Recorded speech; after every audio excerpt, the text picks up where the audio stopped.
Donc on va tout dire en même temps. Donc nous, on est content qu'on puisse se doter d'un nouvel outil avec ce campus qui rejoint l'INSEAC et puis le CNAM. Donc la Bretagne se dote d'un bel outil. Et on espère que l'expertise, l'ingénierie pourra servir l'ensemble du territoire de Bretagne, parce que beaucoup de collectivités, toutes les collectivités aujourd'hui font de l'EAC.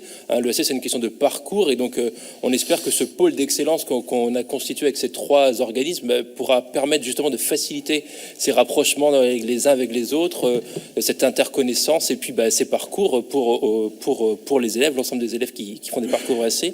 Donc nous voterons le bordereau général sur les amendements. Sur le premier,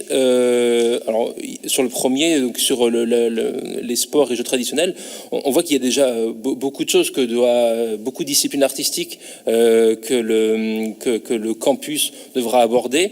Et il y a un autre campus qui est le campus Sport Bretagne. Donc nous, on pense qu'il n'y a pas que la culture qui doit porter l'identité de Bretagne, mais le sport aussi.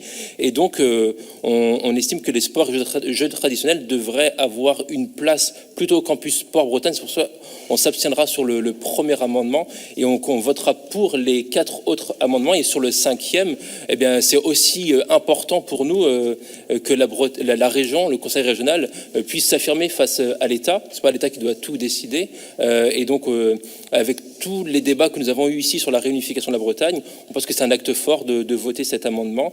Et puis, n'allez pas croire qu'avec notre position sur le premier amendement, on est contre les Jeux de Bretagne. Bien au contraire, on se félicite de l'ouverture des Jeux de Bretagne à Nantes demain.